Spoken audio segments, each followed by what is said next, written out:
días. En esta mañana quiero compartir con ustedes la lectura de la lección de escuela sabática para esta semana.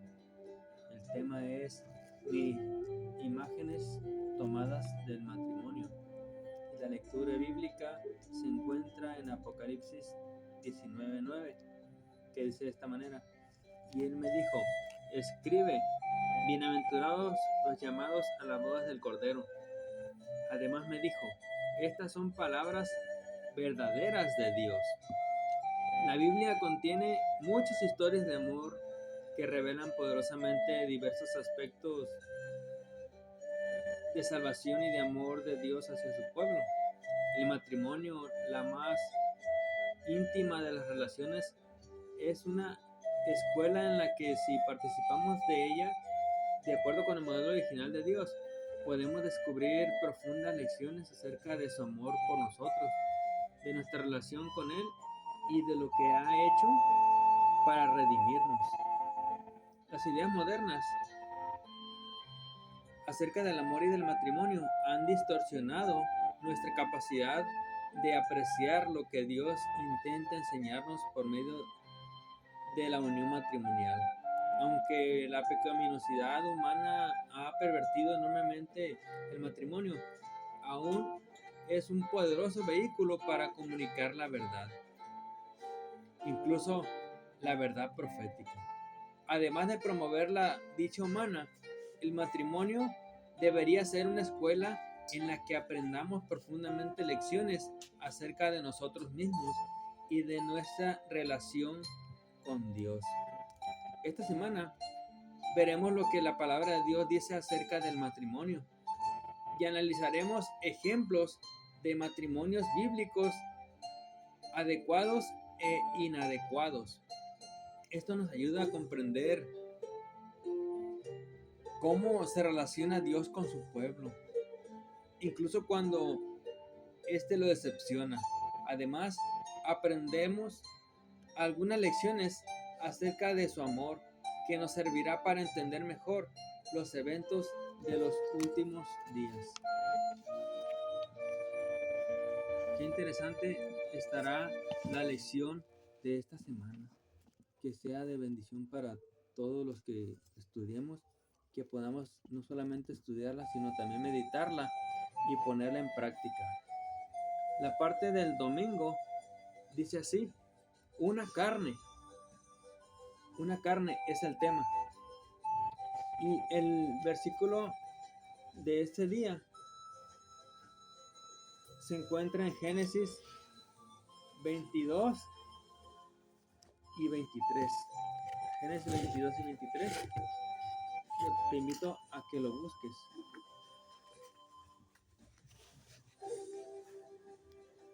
Génesis 2:23, perdón.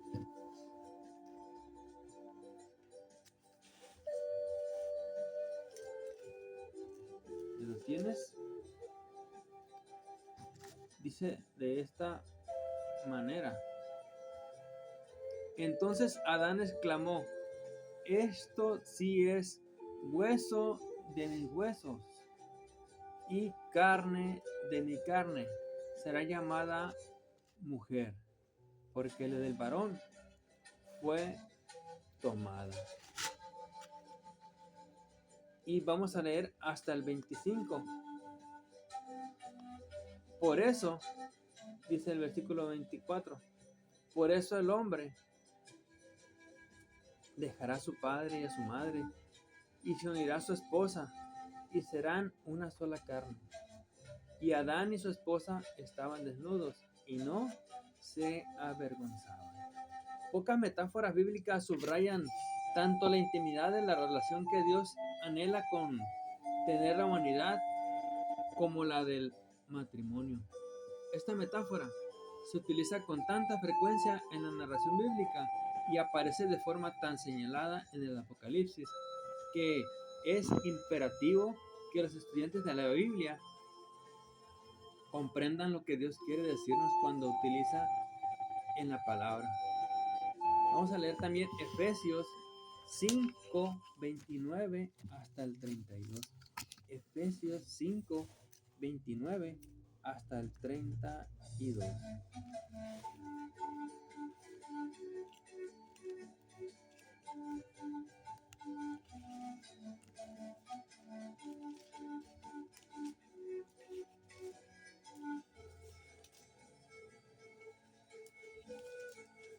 ¿Ya lo tienes?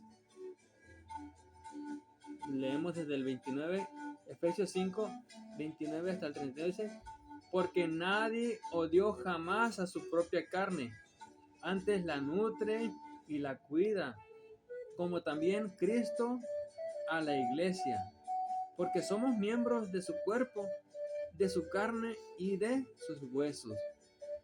Por eso el hombre dejará a su padre y a su madre y se unirá a su esposa, y los dos vendrán a ser una sola carne.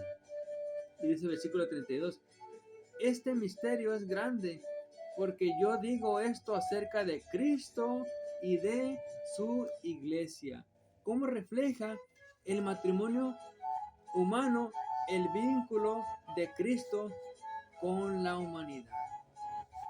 Qué vínculo tan hermoso hay, no solamente entre el esposo y la esposa, sino también entre Cristo con la humanidad. Esa unión es como una unión matrimonial, es una armonía, esa unión de amor. En una ocasión dice en que Jesús se dirigía a los fariseos, citó el relato de Jesús en Génesis acerca del matrimonio de Adán y Eva, ante lo cual los fariseos preguntaron lo siguiente, entonces, ¿por qué Moisés mandó dar carta de divorcio y despedirla? O sea, a la esposa repudiada por su marido, en Mateo 19:7. Moisés era considerado como un profeta fundador de la nación. Imagina lo que significa cuestionar la autoridad de la institución matrimonial, enfrentándolo con su propio profeta. Como de costumbre, los fariseos intentaban así demostrar que las enseñanzas de Jesús contradecían las escrituras. El matrimonio fiel y para toda la vida fue el ideal establecido por Dios al crear al ser humano. Por desgracia, la humanidad caída arruinó este don fundacional de Dios. Tal vez no sea una coincidencia que, dada la importancia de que las escrituras asignan el matrimonio, este haya sido siempre objeto de ataque implacable. Junto con el sábado, el matrimonio es uno de los dones que se nos concedieron en el Edén. Lo que es el sábado y el matrimonio fueron instituciones impuestas por Dios desde el Edén en el libro de Génesis. Y ambos pretendían mostrar el deseo de Dios de mantener una relación íntima con sus criaturas humanas. El matrimonio, la unión íntima de dos personas imperfectas, siempre será motivo de tensión. A su vez, el matrimonio entre la iglesia y Cristo es la unión entre un Salvador perfecto y una esposa imperfecta. Sin embargo, es posible que aprender acerca del amor de Dios y a partir de lo que representa un buen matrimonio. Nosotros pensamos que a veces nos creemos perfectos como esposos o la mujer perfecta como esposa y el cónyuge imperfecto. Pensamos que el matrimonio no va a funcionar porque uno se cree perfecto y otro se cree imperfecto. Pero no, el matrimonio no es meramente perfecto. ¿Por qué? Porque Jesús es perfecto y su iglesia es imperfecta. Y aún así es un matrimonio armonioso. ¿Por qué? Porque hay una bonita relación de amor. Hay 3 principios para el matrimonio. En primer lugar, perdona a tu cónyuge aunque no lo merezca. Así como Cristo nos perdona aunque no lo merezcamos. El segundo es acepta a tu cónyuge a pesar de sus defectos. Así como Cristo nos acepta a pesar de los nuestros. Y tercero, valora a tu cónyuge más que a ti mismo, así como Cristo nos valora más que a sí mismo. De modo y de qué manera podrían estos tres principios basados en el Evangelio ayudarnos no solo a entender cómo se relaciona Dios con nosotros, sino también a apoyar a cualquier matrimonio. ¿Cuántos matrimonios no están sufriendo por causa de una desigualdad de carácter? Pero más sin embargo, Dios no pide que seamos perfectos, sino que funcionemos gracias a su ayuda. La parte del lunes nos habla acerca de la novia hermosa. La novia hermosa. Ezequiel 16 presenta una imagen asombrosa de la consideración de Dios hacia su pueblo. La nación de Israel es descrita allí como un bebé abandonado en un campo para que muriera. Pero Dios, representado como un caminante, la recoge, la lleva a casa, la higieniza, la protege y la sustenta durante años. Y cuando se ha vuelto una mujer, se casa con ella. Qué bonita expresión de amor se expresa en este capítulo, en el capítulo 16 de Ezequiel. Una poderosa imagen de una unión matrimonial insólita. Vamos a leer ahí en Ezequiel capítulo 16, a partir del capítulo 4 hasta el versículo 14.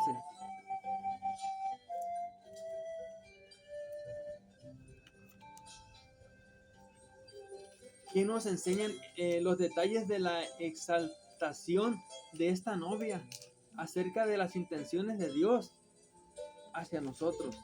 Vamos a leer Ezequiel 14 del 4, perdón, Ezequiel 16, 4 al 14. Dice así: el día en que naciste, no fue cortado tu ombligo, ni fuiste lavada con agua para limpiarte, ni frotada con sal, ni fuiste envuelta con pañales. No hubo quien se apiadara de ti para hacerte algo de esto, sino que el día en que naciste, fuiste echada en pleno campo y menospreciada. Entonces yo pasé junto a ti, te vi agitándote con tu sangre y te dije: aunque estás en tu sangre, vive. Y te hice crecer como la hierba del campo, y creciste y llegaste a ser grande y hermosa. Los pechos te crecieron y tu pelo brotó, pero estabas desnuda y descubierta. Pasé junto a ti y vi que tu tiempo era de amores, y extendí mi manto sobre ti y cubrí tu desnudez. Y con juramento entré en pacto contigo, dice el Señor, y fuiste amada. Te lavé con agua limpia tu sangre y te ungí con el aceite. Te vestí de bordado, te calcé de tejón, te ceñí de lino y te cubrí de seda. Te agité con adornos y puse pulseras en tus brazos y collar en tu cuello. Puse una joya en tu nariz, zarcillos entre tus orejas y una hermosa diadema en tu cabeza. Así fuiste adornada de oro y plata, y tu vestido fue de lino fino, de seda y bordado. Comiste flor de harina, de trigo, miel y aceite, y fuiste hermoseada en extremo y prosperada hasta reinar. Y salió tu renombre entre las naciones a causa de tu hermosura, que era perfecta, y de esplendor que yo puse sobre ti, dice Dios el Señor. Qué hermoso, qué hermosa esta historia cómo esta desamparada bebé llegó a ser vestida como una reina y casarse con su amado esposo. ¿Qué nos enseña los detalles de la exaltación de esta novia acerca de las intenciones de Dios hacia nosotros? Yo entiendo que Dios no mira nuestros defectos, nuestros desvaríos, nuestra miseria. Él mira encanto en nosotros, porque Él nos cubre con su manto de amor y su misericordia. Y para Él es más importante amar que recibir amor. Dios dijo a Israel, su esposa figurada, que bajo su cuidado llegó a ser hermoseada en extremo. Cuando Dios la encontró por primera vez, nadie la consideraba hermosa. Era una niña desechada y abandonada para que muriera. Pero a medida que Dios se ocupaba de ella, se hacía cada vez más hermosa, hasta que se convirtió en el tema de conversación del mundo. Esto fue particularmente cierto en el tiempo de los primeros reyes hebreos, bajo David y Salomón. La reina de Saba incluso hizo un viaje especial para ver por sí misma el esplendor de Israel. Sin embargo, la belleza de Israel era un don de Dios. Era hermosa y atraída la atención de las naciones precisamente porque era su esposa. Dios dice que su belleza era perfecta, así como también el esplendor de Dios le había otorgado. En Ezequiel 16:14 dice que Él la cubrió con su esplendor de hermosura, de joyas preciosas, las cuales la hacían más hermosa. Este es un tema recurrente en la Biblia. Dice que la esposa de Dios es hermosa, no por méritos propios, sino porque Dios la había hecho objeto de su favor. La llenó de atavío, la llenó de hermosura, la hermoseaba con su encanto, le decía que era bella, que era hermosa. Muchas de las veces nosotros debemos de expresar el amor no solamente con hechos, también con palabras, decirle a tu esposa hermosa, bella, para que ella se sienta querida, se sienta amada. De manera similar, los creyentes somos hermosos a los ojos del cielo, no por algo que hayamos hecho, sino por el favor de Dios. La salvación de que Él nos ha hecho objeto. Somos hermosos porque estamos cubiertos de su justicia, la justicia de Dios mismo. Todo estaba bien hasta el día siguiente, en el versículo de Ezequiel 16, pero confiaste en tu hermosura y lamentablemente te prostituiste a causa de tu renombre y derramaste tus fornicaciones a cuantos pasaron para hacer de ellos. Tristemente, fuimos creados para reflejar la bondad y la gloria de Dios. Cuando las criaturas de Dios asumen que su hermosura es propia, esa belleza se rebaja y empiezan los problemas. Cuando empezamos a depender de nosotros mismos, empezamos a rebajar nuestra naturaleza. Cuando tenemos que seguir dependiendo de nuestro Dios que nos ha salvado, que nos ha rescatado y que nos ha sacado de las tinieblas a su luz admirable. Necesitamos seguir dependiendo de Dios para seguir siendo hermosos, cubiertos con el manto de justicia de Cristo. ¿Cuáles son los peligros de confiar en nuestra propia hermosura? ¿Cómo podríamos pensar que hay algo en nosotros que nos convierte en meritorios ante Dios y no nos hace merecedores de su amor. ¿Cómo podemos resguardarnos del orgullo espiritual? Contestamos estas preguntas. ¿Cómo nosotros podemos cambiar ese orgullo que hay en nuestro corazón por la justicia de Cristo en nuestras vidas? Ojalá y que podamos nosotros doblegar nuestro corazón a Dios y cambiar nuestra actitud hacia lo que Él desea que tengamos nosotros.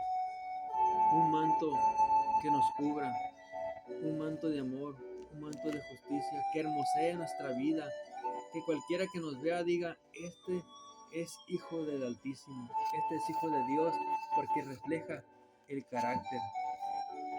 Amén.